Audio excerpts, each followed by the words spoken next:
जय शिवराय. मी पुंडलिक शांताराम खरवीलकर आणि आपण पाहायला सुरू केलं आपला महाराष्ट्र आपली जबाबदारी. बघा आता ही आपण आता उभे आहोत बृहन्मुंबई महानगरपालिका सार्वजनिक आरोग्य खाते अंबोली स्मशानभूमी.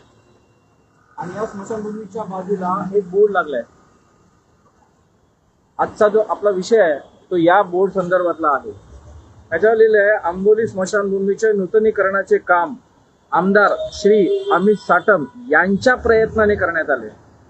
मला या शेवटच्या ओळीतील तो जो प्रयत्नाने जो शब्द आहे ना, मला त्याच्यावर आक्षेप आहे.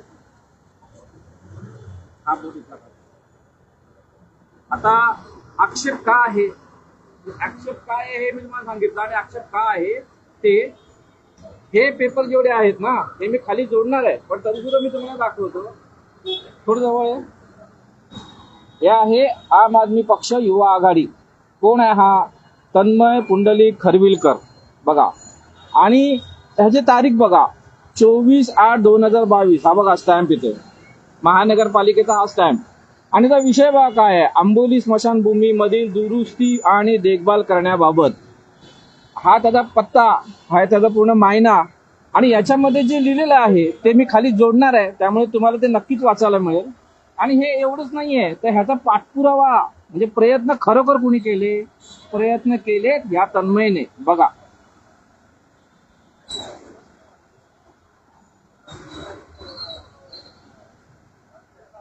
आणि ते जरा आधी एक तो तुझा व्हॉट्सअपचा आहे दाखव. आता ही एक व्हिडिओ बघा. थांबा एक ना,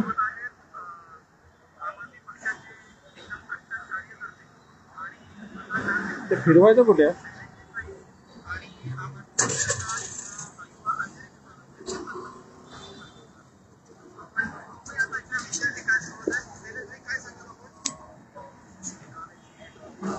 हे आहेत आपले शैलेश देसाई.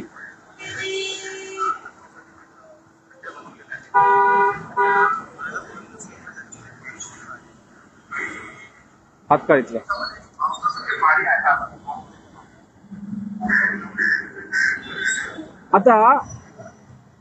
आता या व्हिडिओची लिंक मी खाली देईनच तुम्हाला बघायला. तर आतापुरता आपण मेन मुद्द्याकडे येऊया. आता ना मी तुम्हाला पत्र वाचून दाखवतोय. बघा, हे जे पत्राची सुद्धा इमेज मी खाली जोडणार आहे. कमेंट मध्ये आपण हे सगळे कागदपत्र जोडणार आहोत. आता इथे वाचून बघा. आता मी हे वाचून दाखवतो तुम्हाला. हे आहे बृहन्मुंबई महानगरपालिका सार्वजनिक आरोग्य खाते के पश्चिम यांच्याकडनं आलेलं हे पत्र. प्रति तन्मय पुंडलिक खरवीलकर, मुकुंद मयेकरचा हा पत्ता, माऊली वडापाव, आंबोली, अंधेरी पश्चिम, अंबोली स्मशानभूमीच्या दुरुस्तीबाबत. आणि तारीख बघा काय आहे, 1 मार्च 2023. म्हणजे तुम्ही इथे बघत असाल तर 24/8/2022, 9 मार्च 2023. आता तन्मयने केलेला पाठपुरावा म्हणजे प्रयत्न कुणी केले ते तुम्हाला दाखवते. बघा, आता इथे छोटासा मॅटर आहे तर वाचून दाखवतो. महोदय, आपली तक्रार माननीय पालकमंत्री श्री मंगलप्रभात लोढा यांच्या के पश्चिम विभागात 2/11/2022 रोजी झालेल्या जनता दरबारातील समस्याबाबत आपणास कळवण्यात येते की सदर स्मशानभूमीच्या पुनर्विकासाबाबत काम हे मे हिंदुजा फाउंडेशन या संस्थेमार्फत सर्वे करून अंदाजपत्रक बनवणे बाबत कार्यवाही चालू आहे.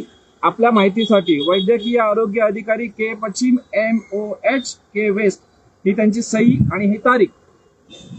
आता ह्या पत्रावरनं कळलं मी का त्या शब्दावरती मी का तो खटकतो मला तो शब्द, कारण हा पुरावा आहे. आणि कागद बोलतात, आपण बिना पुराव्याचे काही बोलत नाही. आता बघा, हा तिथे तर बोर्ड लावलाच आहे, तर बघा तिथे पण एक बोर्ड लावलाय समोर. तर बघा, हा टेम्पोच्या पलीकडे रस्त्यावरती अजून एक बोर्ड लावलेला आहे तिकडे. तो बघा तिथे एक तो पण बोर्ड लावलाय, एक तिथे बोर्ड लावलाय. अरे जर तुम्ही प्रयत्न केले असतील ना तर मग त्या प्रयत्नांना आमचा नमन आहे, नमस्कार आहे आमचा. पण जे खरोखर प्रयत्न करतात ना त्यांना क्रेडिट द्यायला शिका. तुम्ही हे प्रयत्न केलेत, हे कागद मग काय बोलतायत? महानगरपालिकेकडनं आलेली ही कागद बोलतायत काय? मग हे तुमचे प्रयत्न नाही आहेत, हे तन्मयचे प्रयत्न आहेत. तुम्ही सत्तेत बसलेला आहात, त्यामुळे हा विषय तुमच्या समोर आल्यानंतर तुम्ही ते पुटअप केलं. आणि ते पुटअप तुम्ही नाही केलं, ते पुटअप केलं महानगरपालिकेच्या अधिकाऱ्यांनी. तुम्ही फक्त येऊन इथे काय श्रीफळाचं नारळ फोडलात, पण हे असे जे फलक लावताय ना, हे लोकांना काय म्हणतात ते भोंदू समजते तुम्ही. मी या व्हिडिओच्या माध्यमातून तमाम जनतेला आवाहन करतो की इथे जे तुम्हाला जे तू बनवायचं जे काम चाललंय ना ते ओळखून घ्या. या निवडणुकीमध्ये सच्च्या माणसांनाच फक्त मतदान करा. हे असं खोटं बोलणारे लोकप्रतिनिधी आपल्याला नको. हे सरळ सरळ खोटं बोललेले आहेत. आणि याचा अजून एक पुरावा म्हणजे असा आहे की हे तर इथे लिखित मध्ये तर आहेत, पण यांचा एक काल नागेश कळसगोंडे यांचा एक व्हिडिओ आहे, आपले आंबोलीतले स्थानिक पत्रकार आहेत, त्यांचा काल एक व्हिडिओ आहे सोशल मीडियावर, त्याचीही मी लिंक खाली जोडणार आहे. त्यातही हे आपले अंधेरीतले लोकप्रतिनिधी, आपले आमदार असं म्हणतात की हे त्यांनी प्रयत्न केले. चुकीचे आहे, हे पूर्णपणे चुकीचे आहे. प्रयत्न ज्यांनी केले त्यांची कागद आपल्या हातात आहेत आणि तेही तारखानिशी नावानिशी सगळं आहे. बस आता पुढे थांबतो. आजच्यासाठी जय हिंद, जय महाराष्ट्र, वंदे मातरम, जय शिवराय. इथे जाऊनच एंड कर.